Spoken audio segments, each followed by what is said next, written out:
si vous avez bien Kolanda Biso, vraiment, nous avons parlé Bino, Isaiah Bino, prophète Arnaud Adoula, le responsable de l'Orphelinat de la Miséricorde, à Kisensu. Vraiment, nous avons parlé Bino, au monde, sur un nouvel numéro de Tébis Sarabino, et nous sommes sauvés pour sauver. Le bien-être universel, c'est vivre pour les autres. C'est vivre pour les autres. Au monde, il dernier temps, on a sur les bonnes œuvres. Que les bonnes œuvres attirent la faveur de Dieu dans notre vie.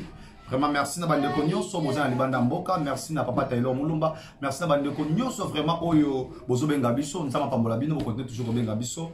Vraiment, merci beaucoup. Nous avons une nouvelle numéro Nabiso pour notre hôtel Sabino, vie à étiquer. Vie à étiquer, Yaya. Bon, mon équipe émission, c'est que les Kangai, mon prophète Arnaud Adoula, la salle qui témoignage Nangai, que le prophète, tu as vu Liboso Nabina, vous avez maman Moutaliboma. Né dans une maman folle. Non, c'est vraiment, c'est bizarre. Na kol na ba condition très difficile à recondimate. Te Moutaliboma sobo tamwa na yebo yebi histoire ndenge zalaki e mama ko lokota abokola. Yaya, kokola na ngeza ki facilité. Ngai prophète avant liboso la na teka mai. Prophète avant liboso la na teka maki. Non, c'était pas facile. C'est très difficile. Ya bozanga baboti kokola na sa moyol. Na nangwa tala yo misu. Na nangwa sunga yo, na nangwa salisa yo, pas sa butu yaya, na nangwa akonsolo yo. Tandis que ça moi nous allons poser affection. Nous allons poser amour. Pas ça la peine na yo, pas chouchouter yo. Pas bon de la paix yo. Mais bis tous qui chance pour anaté. Tous qui chance pour anaté yaya. Oso quoi dans mon colo déjà va l'âge. Ba caprice au ça la nani. Orole la nano yebsa nani. Non, c'était tellement très difficile. C'est très difficile. Mais comme Dieu il a dit le père des orphelins, des maris des veuves. Nous avons appelé ça ka famille na wa famille, le long nous avons appelé ça famille. Le peut te colto ça bat, le peut te zo baliboso na bino. Ya ma la rappeler de comment zo la nanga yao. Na na tata de comment ko vie orphelin na sa moya. Na moni Yesu Masia azo mata. Azo sabaye ko la bi na koti kabino lokola orphelin te. Je me demande à moi pourquoi Jésus a dit ça. Parce que Jésus connaît des difficultés aux qui na vie à orphelin. Maman ndi mangai, ozola nangai, papa ndi mangai. Ndima ke mwana ya muke ya mwasi akobe bisa bo mwasi neta ba parani ba salite mutakota la zata se retrouver na balabala to ça l'exemple mwana oyo awa mwana oyo boko mona na monsieur zoya mwana oyo papa na bango zaki médecin sans frontières non neko voyager ba mboka mwana oyo e ko sala ke papa voyager contact ni ba tiele poison papa kufi kozonga papa zonga na kati ya koli ebembe. Bat baleli bakundi matanga oyebi ndenge ezalaka ba famille babimi ba famille na biso kishasa oyo ya ba travailler bango bazelaka muta sa ela bango ya ko s'accamparer pendant que papa kufi famille ya papa telemi ba bino mwana biso ba botoli biloko nyonso ya papa ba botoli biloko nyonso mama tral maboko pamba pe ba zui mama ba bengani na ndako na bana misatu bana babimi. Te maman est zonga na famille na ye. Pendant que maman zongi na famille na ye boye biso ta africain et surtout biso na Congo. Ce qui est kende ki libala moka malonga. Hein? Aye ko sala susu, aye ko zonga la na ndako. Respect sila. Osomo na mwana ya suka comme o manquer yaya. Ba lek bandi ko manquer maman yo respect. Maman zotala ngam na ekna libala malonga. Ngani na ndeko sunga bango. Mais tala ko kufa mobile na ngai, tandenge na komi. Yaya soucier lati mama oyo. Maman tient souci liboso, souci comme colia, souci comme colia, tension juillet. Tension ti maman eko piquer crise maman eko kufa. Maman a kufi li souci yaya, li kambwa pasi. Maman kufi bana batika li orphelin, papa te maman te na sia moyo. Nani angwa kote la bango, nani angwa sunga bango, nani angwa salisa bango, nani angwa kotangisa bango klasi. Non bana ba se retrouver ndengo yema. Papa nangai. Pendant que bana batika li boye. Ba prophète na ono bango très bien et ça la biloko mi balé bo mi mboka na biso Congo bolimbisa ngai s'il te plaît ya liboso eza ba politicien ya mi balé za biso ba sala ensemble ça biso ba sala ensemble je vous dis franchement entre parenthèses je suis pas là ba prophète yaya ba ina ndaku ono bana ngande bandoki bango ni balé tata na balé na mara bango ba inosa ya batu ba inosa ya batu ya kona tuna ba sala nzambo to koma ko pesa ko ba démon bo ba ko ba je to pesa ka te papa ya quoi to koma ko ba ka au démon géant au démon c'est quoi non nous avons quelqu'un qui a reçu le nom dessus de tous les noms car la médite tout je nous fraîchira lorsqu'on parlera de lui C'est le Seigneur Jésus-Christ. Yoshua Mashiach. Mungu Baba. C'est lui. Prophète Albi, non. Oui, la sorcellerie existe. Nous sommes des Africains. Mais 1 Pierre 3, 13 m'a commis le bien. Motonio sorcellerie bolam na monter à mobimba. Ce qui a changé monter à ma B, et ça n'est sans effet. Bolam yo sorcellerie là et ça makala moto likolo ya motu na ye. Nani akosala ma B so sorcellerie bolam. Bolam eso ganga yaya. Te ba famille oyo wazu ba bengani bango. Ba bengani baneska kola les ate yaya. Mbule yindi bana bazopola mbula. Ba komi dispersé. Ya mibali koto ba keye ye banité. Ya moi si kola ba libanda. Moi comment jeune fille ya 9 ans. Ya 9 ans ya. Ah kola libanda inane sale libanda. Moi no azolia ndenge nini. Moi no azolia soki akia sokoli ba sanye pa mama lewo. Ba fufo ba balia ka batikaka. Nde yango mwana azozwa azolia Jésus. Nde mwana azozwa azolia. Azozwa azolia tala vie ya mwana. Mukolo musunga ina apôtre David Longo. Na victoire. Na victoire. Ce jour-là ma monsieur tanga ngane longi. Ce jour-là je pleurais. Ce jour-là je pleurais. Tout à l'heure mwana azolanda biso. Papa. Nini biso croyait que babungani na mama na bango. Croyez que babungani na mutu moko. Papa botala bana mibali baliba violer ngai. Jésus. Baliba violer yo. Azolela mwana azolela. Nini tozui mwana tokangi tovandisi. Mwana ndiko betela biso masolo ya. Okoki kondimate. Alors bilobi utuko leka papa moko abenge ngala ke rolala na kiosque place na lalaka. Papa wana abebisi ngai. Motema pasi. Kota la mwana mwasi kitoko elenge mwa kitoko. Ay papa souwe nangeza kana tanga classe. Souwe nangeza laka na vanda pe na ndaku, mais na kovana ndaku anani. Nani ngo akozwanga charge. Nani ngo akosupporter ngai. Yango na komana ngana balabala. Tangu papa na biso mama biso azalaki na ndeko tanga. Mais lelo yo kokufana bango na komana balabala. Na liaka suri na suri basani ya mama lewa. Ba fufu batika ya mwana na liaka. Non. L'homme de Dieu qui est à côté de moi, le prophète, plutôt l'apôtre David, lui il a commencé à pleurer. Il a dit Seigneur, Seigneur c'est quoi? Seigneur c'est quoi? Tout ça qui touchait. Nous rejoignons au Koyani na centre.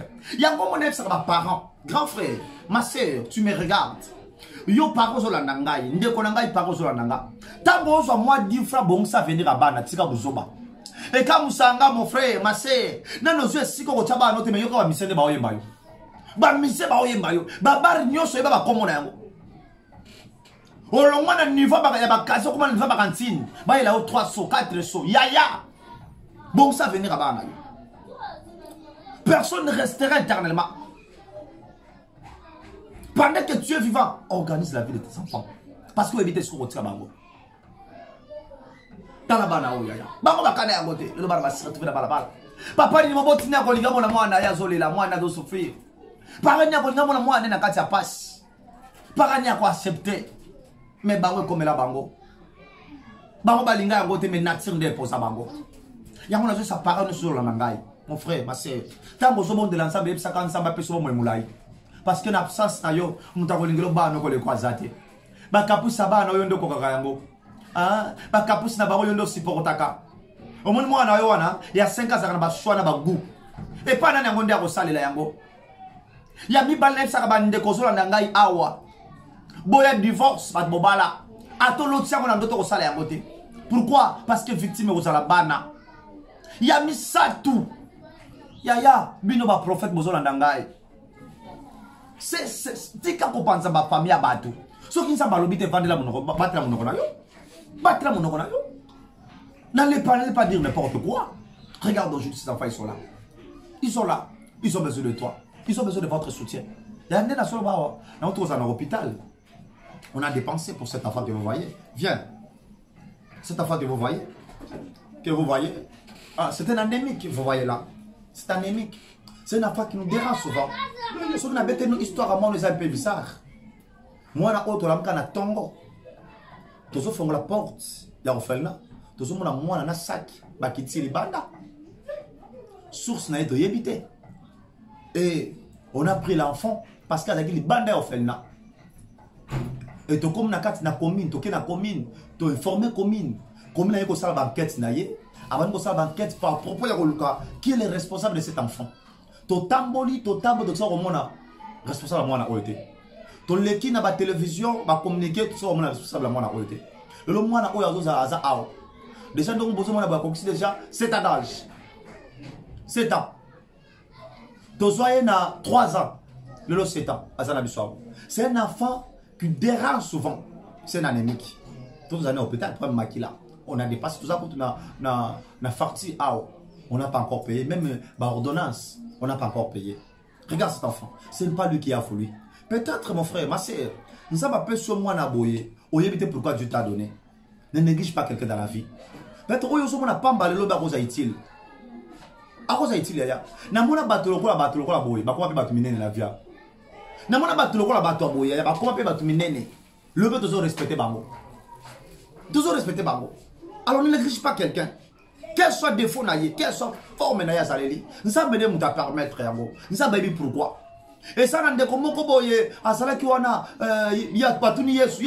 Est-ce que ndeko abota na défaut oyo boye. Et ça va parler ba sumuka. Yesu abi non. Et ça va parler na été. Et ça pas gloire ensemble ça nini. Et mon na likolo na ye. Motela ndeko asa awa mama. Ya zali awa. Ta la vie orphelin. Tinenga akola comme un grand garçon. Aïe mamate, aïe papate. C'est douleur. Non. C'est douleur mon frère. Ma soeur c'est douleur. Il y a un moment où il y a un mon frère, ma soeur, je t'invite. Job 6,14, la Bible dit, si quelqu'un souffre, a la droit à la compassion de son frère, de son ami, même s'il a abandonné la crainte de l'Éternel. Et il y a ma camo est allée religion. Vraiment que Dieu vous bénisse. Ma camo est allée religion. Des catholiques. Non, où est tellement catholique? Non, musulman. Non, est-elle qui musulman? Non, je suis un bouddhiste. Non, ma camo est bouddhiste. Oh, Congo. Non, ma camo est ça, ma camo est Congo. Oh, papa qui sont local. Non. Non. Jacques 1, verset 27. La religion pure, sans tache devant notre Dieu, consiste à soutenir le faible dans leur affliction et de se prévenir du souillure du monde. Et derrière ces enfants, il y a une grande bénédiction qui se cache. Proverbe 19, verset 17. Celui qui donne aux pauvres près de Dieu, et Dieu lui rendra selon ses œuvres. Ésaïe 58, verset 10. Si tu donnes ta propre subsistance à celui qui a faim, et si tu rassasies l'âme de l'indigent, et ta lumière s'élèvera sur l'obscurité, et le ténèbre c'est encore midi, Dieu sera toujours ton guide. Je vous invite, s'il te plaît. Je vous invite, venez soutenir ces enfants, cet enfant. L'Éternel ne vous manquera jamais vous bénir. Venez soutenir les orphelins, à l'orphelin la miséricorde, parce qu'ils ont besoin de nous. Ils ont besoin de vous aussi. Tu auras des larmes. Tu auras des larmes. Hein? La vie n'a pas traversé le cycle. Tu auras des larmes. Tu ne peux pas supporter. Nous sommes sauvés pour sauver. Je vous invite. Venez regarder. Venez soutenir cet enfant. L'Éternel ne manquera jamais vous bénir. Si vous voulez nous contacter, notre numéro, c'est plus 243 81 30 83 18 D. Plus 243 81 30 83 18 D. Je répète encore. Plus 243 81 30 83 18 D. Contacte-nous. Nous sommes sur l'avenue Lukembu, numéro 9, quartier du 7 mai. Référence à Rétigé, Bar Tostao. Nous sommes à Kisensu. Kisensu, c'est un commissaire de Matete. Kisensu, c'est un commissaire de Lemba. Si vous arrivez à Matete, sur l'arrêt Kinsaku, vous demandez Kisensu, là, on doit vous monter. On doit vous montrer. Venez soutenir ces enfants. Nous avons besoin de vous. Merci parce que vous étiez beaucoup de nous suivre. Merci à Papa Taylor Moulumba, le réalisateur par excellence. Vraiment que Dieu le bénisse encore davantage. Merci apôtre David Elongo de l'armée de l'Éternel. Vraiment, je le salue. Vraiment que Dieu le bénisse. Vraiment, cet homme-là, il fait beaucoup de choses pour cet orphelinat. C'est un homme de Dieu qui travaille avec moi. Vraiment, je le bénis. Je bénis tout le monde qui me suit, sans oublier Maman Sandra, et Papa Jean, Maman Françoise.